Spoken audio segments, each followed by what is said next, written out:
আসসালামু আলাইকুম, কেমন আছেন সবাই? আজকে আরও একটি নতুন রেসিপি নিয়ে আপনাদের কাছে হাজির হয়েছি। আমার আজকের রেসিপি হচ্ছে পারফেক্টভাবে কিভাবে বেগুনি বানাতে হয় সেই রেসিপিটা আজকে আমি আপনাদের সাথে শেয়ার করব।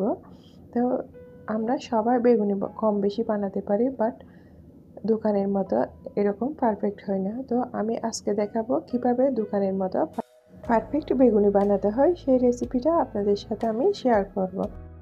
প্রথমে আমি একটা বেগুন নিয়ে এটা চাকচাক করে কেটে নিচ্ছি। আপনারা চাইলে লম্বালম্বিভাবেও কাটতে পারেন, বাট যার যার পছন্দের উপর ডিপেন্ড করবে। তা আমি এভাবে চাকচাক করে নিয়েছি। এখন আমি সব বেগুনগুলো কেটে পানিতে ভিজিয়ে দেব, কারণ বেগুনের মধ্যে যে কষ্ট থাকে সেই কষ্ট বের হয়ে যাওয়ার জন্য।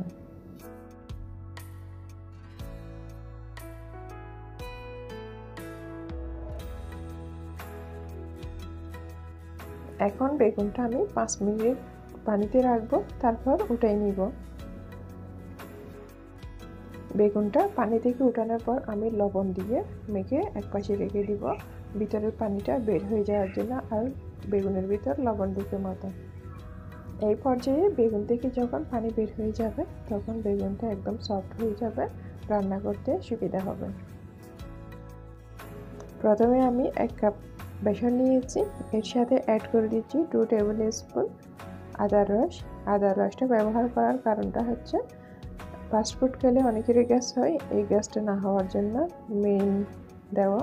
এর সাথে আমি অ্যাড করেছি 1 চিমটি লবণ এবং এর সাথে অ্যাড করে দিব বাকি সব শুকনো মশলা। এখানে আমি হলুদের গুঁড়া দিব, জিরা গুঁড়া দিব, ধনিয়া পাউডার দিব, তারপর টালা জিরার গুঁড়া দিব, আর একটা পাঁচমিশালি মশলা যেটা আমি বাসায় বানিয়েছি সেটা দিব।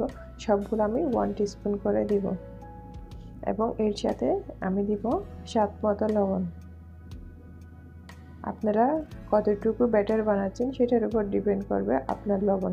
তো সেই জন্য আমি 1 টেবিল স্পুন 2 টেবিল স্পুন সেটা বলতেছি না, যার যার টেস্ট অনুযায়ী লবণটা দিবেন। এখন আমি পানি দিয়ে একটা ব্যাটারে পরিণত করে নেব। এই ব্যাটারটা এমনভাবে বানাতে হবে যাতে দেখলে বুঝতে হবে এটা পারফেক্ট হয়েছে। পারফেক্ট আমরা বুঝবো কীভাবে? এটা বোঝার উপায় হচ্ছে এটা যখন হাতে নেবে তখন এটা নাল হয়ে হাত থেকে পড়বে। ব্যাটার রেডি করার ক্ষেত্রে যদি ব্যাটারটা পারফেক্ট হয় সেক্ষেত্রে বেগুনিগুলো ফুলকো ফুলকো হবে, মুচমুচা হবে। আজকের বেগুনিতে আমি কোনো ফুড কালার ব্যবহার করি নাই। আপনারা যদি পছন্দ করেন, আপনাদের ভালো লাগে, তাহলে আপনারা ফুড কালার ব্যবহার করবেন। আমি পছন্দ করি না বিধায় আমি ফুড কালার ব্যবহার করি নাই। তো এখন ব্যাটারটা একদম পারফেক্ট হয়ে গেছে, নাল হয়ে পড়তেছে। এখন আমি বেগুনগুলো ভাজতে চলে যাব।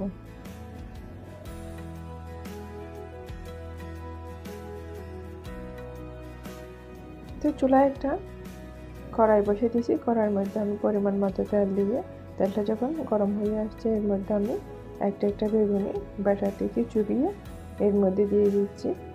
তো এভাবে আমরা বেগুনি বানাতে পারি, সবাই খেতে পারি। তো আমার আজকের এই ইজি রেসিপিটা অবশ্যই আপনারা বাসায় ট্রাই করবেন, আপনাদের অনেক ভালো লাগবে। তো আমার রেসিপিটা যদি আপনাদের ভালো লাগে তাহলে কমেন্ট বক্সে একটা কমেন্ট করে জানান। এই বেগুনিগুলা 1 দিন 2 দিন ফ্রিজে রেখে খেতে পারা যায়। অনেক ক্ষেত্রে আমরা যখন বেগুনি বানাই, অনেকে দেখেছি আমি বেগুনি বানালে সেটা একদম নরম হয়ে যায়, মচমচা থাকে না। তো এই খাবারগুলো যদি আমরা একটু বুদ্ধি খাটিয়ে কাজ করি সেক্ষেত্রে খাবারগুলো অনেক বেশি সুন্দর হয়, অনেক বেশি মজার হয়, অনেক বেশি লোভনীয় হয়। তো এখন আমি বেগুনিগুলো ভালো করে ভেজে নিচ্ছি। এগুলা আমি মিডিয়াম টু লো হিটে রেখে রান্না করতেছি। এখানে হাই হিট করা যাবে না, হাই হিট করলে এটা ভিতর থেকে কুক হবে না, বাহির থেকে পুড়ে যাবে। অনেকেই দেখা যায় সময়ের অভাবে সব সময় সব কিছু করতে পারে না, সেই জন্য তারাও এটা বানিয়ে বক্সে করে ফ্রিজে রেখে দিতে পারবে, অনেক দিন খেতে পারবে। তো এখন আমি এভাবে সব বেগুনিগুলো একটা একটা করে বানিয়ে উঠিয়ে নিচ্ছি। আমার সব বেগুনিগুলো বানানো হয়ে গেছে, এখন আমি আপনাদের সামনে পরিবেশন করব, আপনাদেরকে দেখাবো।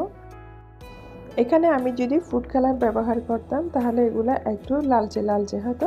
তো এখন এগুলা আমি ফুড কালার ব্যবহার করি নাই বিধায় এরকম কালার আসছে। তো আমার আজকের রেসিপিটা আপনাদের কেমন লেগেছে সেটা অবশ্যই কমেন্ট বক্সে কমেন্ট করে জানাবেন। যদি ভালো লাগে অবশ্যই একটা লাইক দিবেন, আমার চ্যানেলটা সাবস্ক্রাইব করে দিবেন। তো আমি একটা চিড়ে আপনাদেরকে দেখাচ্ছি ভিতরে। তো দেখলেন তো আমার বেগুনিগুলো কতটা সুন্দর হয়েছে, কতটা ইয়ামি হয়েছে। তো আজকে এই পর্যন্ত, আবার কোনো নতুন রেসিপি নিয়ে আপনাদের সাথে কথা হবে। সেই পর্যন্ত ভালো থাকুন, সুস্থ থাকুন। আসসালামু আলাইকুম।